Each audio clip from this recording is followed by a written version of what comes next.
Buzluktan çıkarttığımız buz tabakasını çocuğumuza yaklaştırıyoruz. Oğlum çevir kafanı Mustafa.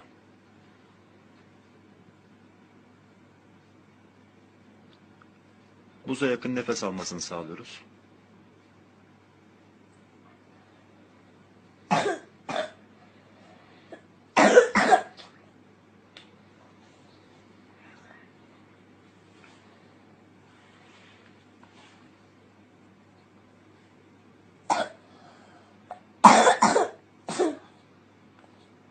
Üç beş dakika bu şekilde tutuyoruz.